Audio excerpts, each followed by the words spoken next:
Debate के अंदर कोई कितनी भी धमाकेदार लाइन बोल दे या डिबेट जीत जाए या हार जाए, उससे रत्ती भर का फर्क नहीं पड़ेगा। अभी जिस पार्टी से आप नफरत करते हो वो और वोटों से जीत के आएगी।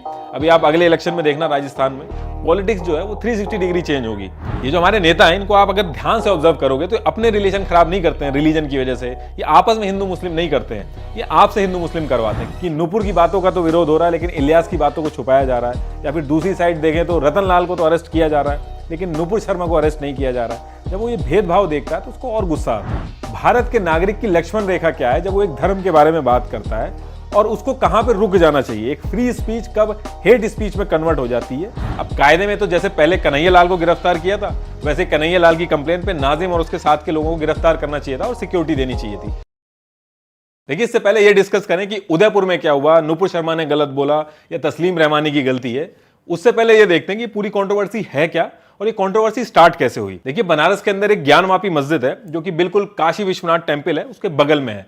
पूरी कंट्रोवर्सी की शुरुआत यहीं से होती है। थोड़ा सा बैकग्राउंड बता देता हूं। जिस तरीके से राम जन्मभूमि को लेकर कन्फ्लिक्ट था कि पहले मंदिर है या फिर पहले मस्जिद है, सेम यही इशू ज्ञानवापी मस्जिद को लेकर भी है। और ये ऐसा नहीं है कि अभी अभी ये कोई नया मुद्दा है। इस चीज को लेकर जो लड़ाई है वो आजादी के पहले से चल रही है। 1984 में इसको लेकर थोड़ी सी टेंशन बढ़ी थी और फिर 1991 से इसका जो केस है वो कोर्ट में चल रहा है। देखिए, ये एक अलग मुद्दा है, लेकिन अभी जो करंट सिचुएशन है इस पर्टिकुलर जगह की वो ये है कि इस मस्जिद के अंदर मुस्लिम के अलावा किसी और को जाना अलाउड नहीं है, फोटोग्राफी वगैरह अलाउड नहीं है, ताकि जो दो कम्युनिटी है उनके बीच में लड़ाई ना हो जाए। अब देखिए, इस मस्जिद को लेकर केस तो ऑलरेडी चल रहा है 1991 से। अब होता क्या है कि 5 औरतें कोर्ट में जाके पिटीशन डाल देती हैं और परमिशन मांगती हैं कि ये जो ज्ञानवापी मस्जिद है इसके अंदर एक सिंगार गौरी मंदिर है और हमें वहां पे जाके पूजा करनी है। अब कोर्ट ने कहा कि किसी और के धार्मिक प्लेस पे आप नहीं जा सकते, तो उन औरतों ने कहा कि अगर आपको यकीन नहीं है तो आप चेक करा लीजिए, वहां पे सिंगार गौरी मंदिर है और हमें वहां पे जाके पूजा करनी है। अब इस पे कोर्ट ने अंदर जाना तो अलाउड नहीं किया, लेकिन एक ऑर्डर दिया कि एक वीडियोग्राफी करा ली जाए इस पूरे एरिया की, ताकि मस्जिद के अंदर है क्या ये पता चल सके। अब ये सर्वे स्टार्ट होता है और जब आखिरी दिन पे सर्वे पहुंचता है तो जहां पे वजू किया जाता है वहां पे एक शिवलिंग जैसा दिखने वाला ऑब्जेक्ट मिलता है। अब देखिए, ऑब्जेक्ट एक्चुअल में क्या है ये तो आर्कियोलॉजी टीम और सुप्रीम कोर्ट को डिसाइड करना होता है, लेकिन ऐसा होता नहीं है। और यहां पे होती है इस कंट्रोवर्सी की सबसे बड़ी गलती। ये मीडिया वाले इसकी इमेज निकलवा लेते हैं और हर जगह इस इमेज पे बहस करवाना शुरू कर देते हैं। Back to back TV debate से स्टार्ट हो जाती हैं। और टीवी डिबेट्स में ऐसा नहीं कि ये लोग आर्कियोलॉजिस्ट या फिर हिस्टोरियंस को बुलाएं।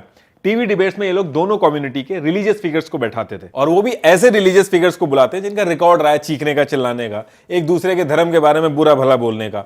इसी बीच में रतन लाल, जो कि एक प्रोफेसर हैं, उन्होंने इस इमेज की बात करते करते डायरेक्ट शिवजी के ऊपर काफी कंट्रोवर्शियल ट्वीट कर दिया, जिसकी वजह से इनको अरेस्ट कर लिया जाता है। अब देखिए, चाहे नूपुर शर्मा हो, इलियास, शराफुद्दीन हो, तस्लीम हो, आप इस मुद्दे पे इनसे पहले जो इनकी डिबेट्स होती हैं उनको जाके जरूर देखिएगा। ये लोग अपनी बात आसानी से कटने नहीं देते हैं, बहुत ही स्ट्रांग बॉडी लैंग्वेज और टोन का यूज करते हैं। और जो न्यूज चैनल इनको आमने सामने बैठा रहे हैं उनको बहुत अच्छे से पता है कि जब ये आमने सामने बैठेंगे तो क्या होगा, लेकिन उसके बाद भी इन लोगों को बुलाया जाता है। अब तारीख आती है 26 मई 2022। ये वो दिन है जब इस पूरी कंट्रोवर्सी की नींव रखी जाती है। 5 बजे नूपुर शर्मा न्यूज 24 पे एक डिबेट में आती हैं जिसका टॉपिक होता है ज्ञानवापी मस्जिद, और दूसरी तरफ होते हैं सैयद अतर।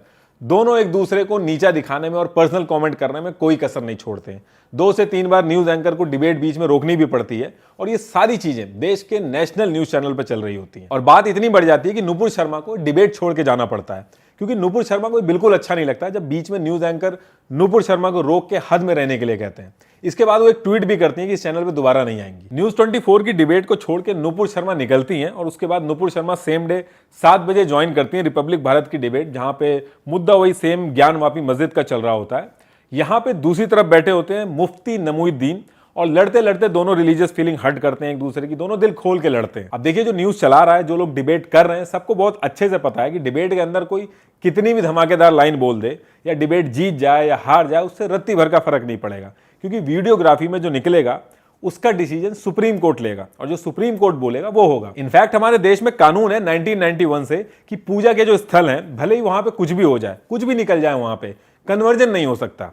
जो चीज जैसे चल रही है वो वैसी चलती रहेगी, इसमें कोई कन्वर्जन नहीं होगा। लेकिन उसके बाद भी डिबेट्स होती हैं, और वो इसलिए होती हैं ताकि जो नॉर्मल आदमी है वो ये सब देख के ट्रिगर हो। अब एक आदमी है जो सुबह उठता है, वो हाथ जोड़ता है भगवान के आगे या फिर दुआ करता है भगवान के आगे, कोई दिक्कत आती है तब भी भगवान के आगे हाथ फैलाता है, फ्लाइट में बैठ रहा है तब भी भगवान, जीसस या फिर अल्लाह को याद करता है।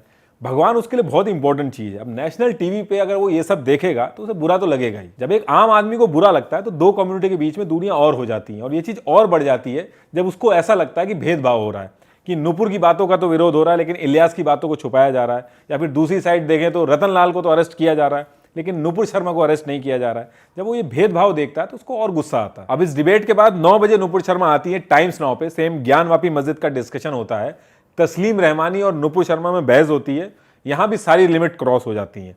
शिवलिंग और प्रॉफिट मोहम्मद के बारे में ऐसी ऐसी चीजें बोली जाती हैं जो एक आम आदमी को सुन के अच्छा नहीं लगेगा। और ये डिबेट खत्म होने के बाद बीजेपी लीडर नवीन कुमार जिंदल ये भी एक कंट्रोवर्शियल ट्वीट कर देते हैं। यहां तक भी चीजें आउट ऑफ कंट्रोल नहीं होती हैं, लेकिन बात खराब होती है अगले दिन, जब मोहम्मद जुबैर ऑल्ट न्यूज वाले इस डिबेट का जो नुपुर शर्मा वाला पार्ट होता है उसको ट्रिम करते हैं और सोशल मीडिया पे डाल देते हैं। और ये इस पूरी जो कंट्रोवर्सी है उसको बहुत ही खराब मोड़ पे लाके खड़ा कर देती है। जो एक नॉर्मल आदमी होता है उसको देख के बहुत ज्यादा भड़का, देश भर में प्रोटेस्ट हुए। ये डालते ही नुपुर शर्मा को धमकी आने लगी। कई लोगों ने इनाम भी रखा कि जो नुपुर शर्मा को मारेगा उसको पैसे दिए जाएंगे, जुलूस निकाले गए, दंगे हुए, कई जाने भी गई, जो लोग दंगों में शामिल थे उनके घरों पे बुलडोजर चले। नुपुर शर्मा ने यह भी कहा कि जुबैर ने जो वीडियो डाली है वो एडिटेड है। खैर ये जो चीज है ये तो कोर्ट में प्रूफ होगी, और अगर मोहम्मद जुबैर ने पूरी वीडियो डाली होती तो शायद सिचुएशन कुछ और होती। एक कॉन्टेक्स्ट पता चलता है जब आप दोनों साइड की चीजें देखते हो, और ये भी आपको पता चलता है कि नुपुर शर्मा की अकेले गलती है या और भी लोग हैं जिन्होंने सेम गलती की है। अब आप लोग ही बताओ कि आप लोगों में से भी कितने लोगों ने देखी है वो पूरी डिबेट, क्योंकि टाइम्स नाउ ने भी उस वीडियो को हटा के अपना पल्ला झाड़ लिया। इसके बाद अल जजीरा ने इस पूरी सिचुएशन पे एक न्यूज डाली और ये मेंशन किया कि ये जो इंडियन प्रोडक्ट्स हैं इनका बॉयकॉट हो रहा है। उस पर्टिकुलर टाइम पे इंडियन प्रोडक्ट्स का बॉयकॉट नहीं हो रहा था, लेकिन जैसे ही अल जजीरा ये न्यूज कवर करता है देशों ने बॉयकॉट करना शुरू कर दिया होता है। 16 देशों ने मिलकर इंडिया के ऊपर प्रेशर बनाया कि माफी मांगे, लेकिन इंडिया ने माफी नहीं मांगी। कहा कि नुपुर शर्मा जो है वो कोई गवर्नमेंट ऑफिशियल नहीं है। इसके बाद बीजेपी ने डैमेज कंट्रोल करने के लिए नुपुर शर्मा और नवीन कुमार जिंदल को पार्टी से सस्पेंड कर दिया। टर्मिनेट नहीं किया, सस्पेंड किया। तो ये भी हो सकता है कि दोबारा भी वापसी हो जाए इनकी। देखिए कुछ लोग नुपुर शर्मा को डिफेंड कर रहे हैं कि उसने वही बोला जो लिखा था, या फिर इलियास या तस्लीम को डिफेंड कर रहे हैं कि शिव जी को उन्होंने कुछ नहीं बोला, वो तो शिवलिंग के शेप से कंपेयर कर रहे थे। देखिए नेवर एंडिंग डिस्कशन है। जिसने पहले से जो मान रखा है उसको आप चेंज नहीं कर सकते। आप सोते हुए आदमी को जगा सकते हो, जो सोने की एक्टिंग कर रहा है उसको आप नहीं जगा सकते। अब देखिए सच क्या है, इसके लिए तो एक ही रास्ता है, वो है कोर्ट। और जो लोग कह रहे हैं कि जान से मार देना चाहिए वो खुद एक क्राइम कर रहे हैं।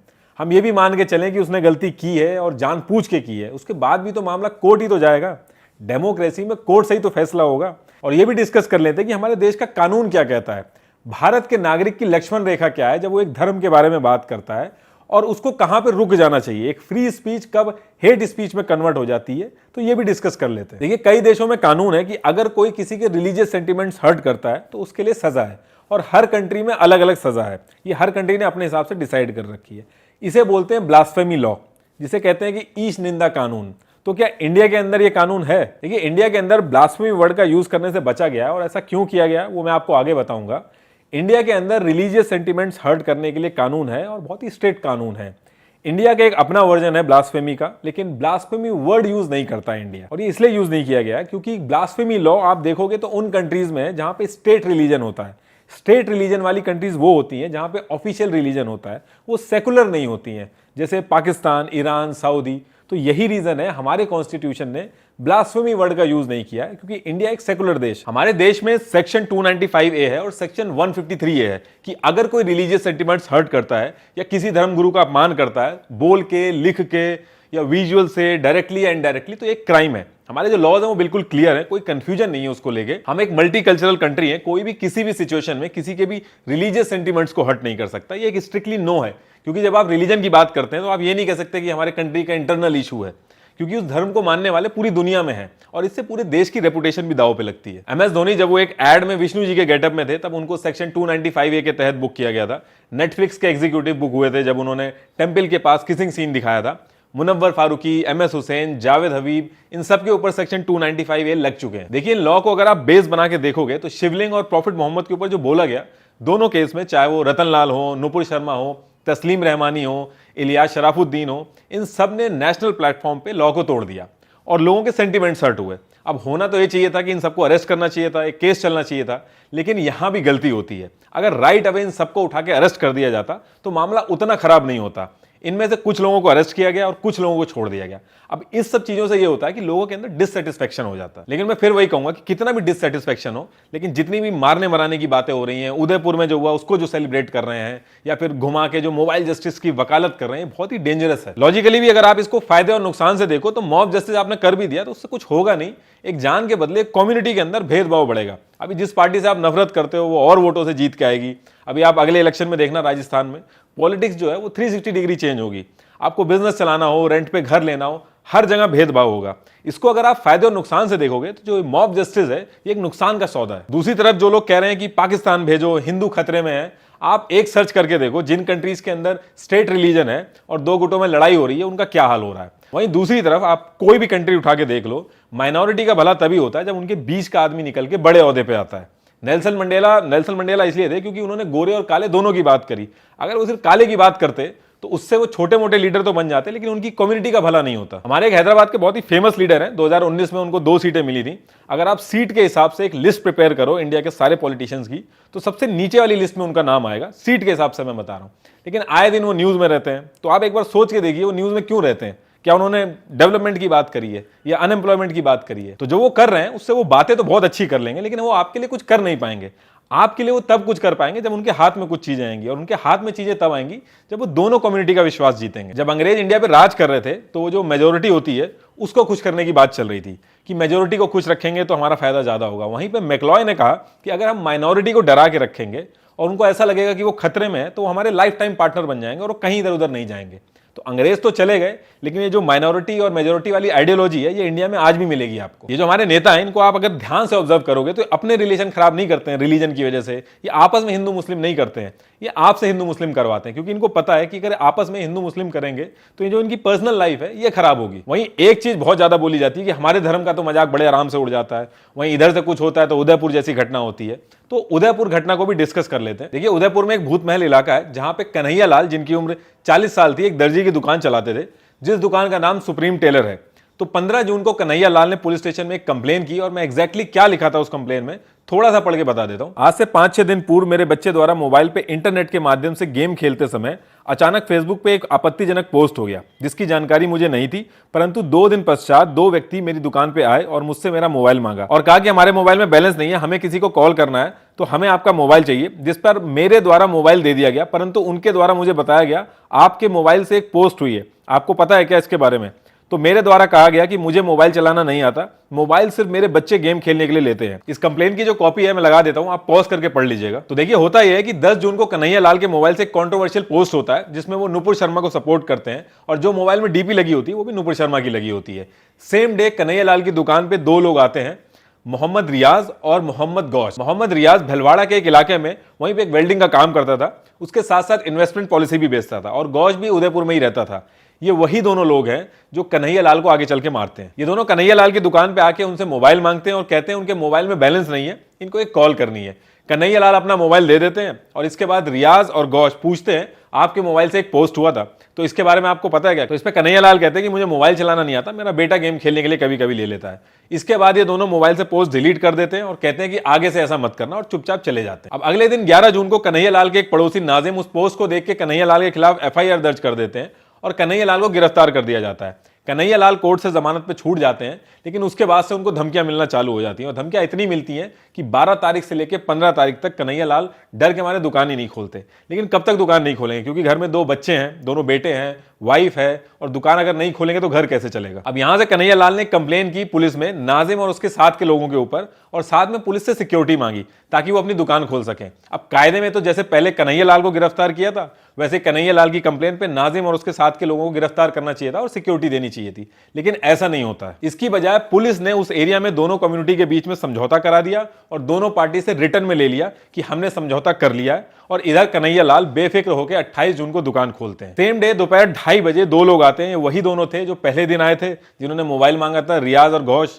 ये एक्टिंग करते हैं कि इन्हें कुर्ता सिलवाना है, फिर अचानक से चाकू निकालते हैं और वार कर देते हैं कन्हैया लाल के ऊपर, और दूसरा वीडियो बनाता है। आपने वीडियो ऑलरेडी देखा ही होगा, इसमें कन्हैया लाल के असिस्टेंट जो बचाने की कोशिश करते हैं उनको भी चोट आती है। पुलिस के हिसाब से इन दोनों ने घर में घुस के मारने की प्लानिंग भी करी थी कि अगर ये दुकान नहीं खोलेगा तो घर में घुस के भी मारेंगे। और इसके बाद ये लोग पैदल भागते हैं और घर पहुंचते हैं और back to back 3 video post करते हैं, जैसी वीडियो पोस्ट होती है उस इलाके में काफी टेंशन हो जाती है। ये वो इलाका था जहां पे दो कम्युनिटी, क्योंकि मिक्स पॉपुलेशन रहती है, तो दो कम्युनिटी में आज तक कभी कोई लड़ाई नहीं हुई थी, और इस वीडियो के बाद पूरा माहौल खराब हो जाता है। लोगों को पता चल जाता है कि उनके यहाँ क्या हुआ था। उसके बाद प्रोटेस्ट हुए, पुलिस के ऊपर पथराव हुए, 144 लागू हुआ, इंटरनेट बंद हुआ। अब वैसे तो ये दोनों रियाज और घोष वीडियो में समझा रहे हैं कि परिवार की चिंता मत करो, बदला लो, ये सारे काम करो, लेकिन खुद इन्होंने अपने घर वालों को छुपा दिया था। और जब इनको पकड़ा जाता है तो ऐसा नहीं कि ये सरेंडर कर देते हैं, आखिरी टाइम तक ये लोग भागने की कोशिश करते हैं। हेलमेट पहन के बाइक पे भाग रहे थे ये लोग। अब देखिए, शुरू में तो ये लग रहा था कि दो गुटों में लड़ाई है, लेकिन ये जो मोहम्मद गौस था, इन दोनों में से 2014 में 45 दिन के लिए पाकिस्तान गया था, उदयपुर से नेपाल और नेपाल से फिर कराची। वहां इसने दावते इस्लाम एक ऑर्गेनाइजेशन है उससे जुड़ा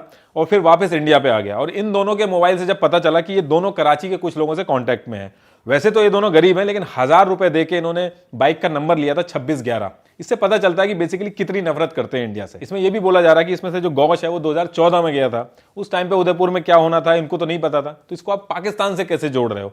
तो देखिए, कई ऐसे लोग हैं इंडिया में जो नॉर्मल जिंदगी जी रहे हैं, कुछ नहीं कर रहे हैं, इनको स्लीपर सेल कहा जाता है। इनको पाकिस्तान में जो इस तरीके की ऑर्गेनाइजेशन है जरूरत पड़ने पे यूज करती हैं। जैसे पहले ये लोग ट्राई कर रहे थे कि बीजेपी के कार्यकर्ता बन जाएं, वहां की इंफॉर्मेशन पहुंचाएं या फिर वहां के किसी नेता को मारें मौका मिलने पे, लेकिन बीच में नुपुर शर्मा वाला केस आ जाता तो ये केस इनको दे दिया जाता। उदयपुर में ये क्राइम कर रहे हैं, इसका वीडियो बना रहे हैं, इसका सिर्फ यही मतलब है कि दो गुटों के अंदर लड़ाई हो, इंडिया में अशांति हो और इंडिया की बदनामी हो। बिना किसी सोल्जर को यूज किए इन्होंने इतना बड़ा डैमेज कर दिया इंडिया को। एनआईए अभी इस चीज की जांच कर रही है। 30 से 35 लोग इन्होंने और अभी पकड़े हैं, उनसे पूछताछ कर रहे हैं ताकि ये पता चल सके कि पूरे इंडिया के अंदर ऐसे स्लीपर सेल कितनी जगह फैले हुए हैं। तो अब बात करते हैं हमारे नॉलेज पार्टनर कुक्कू एफएम की। देखिए, हिस्ट्री सिर्फ हिस्ट्री नहीं रहती है, बल्कि हमारे आज को भी इफेक्ट करती है। कई ऐसे इंसिडेंट हैं जो पुराने हैं पर आज भी हमारी सोसाइटी पे उनका असर देखने को मिलता है। अगर आपको भी इस तरह के केसेस के बारे में जानना इंटरेस्टिंग लगता है तो मैं आपको बताना चाहूंगा कुक्कू एफएम की एक ऑडियो बुक के बारे में, जिसका नाम है the cases that India forgot. इसमें कई पुराने बड़े केसेस के बारे में बताया गया है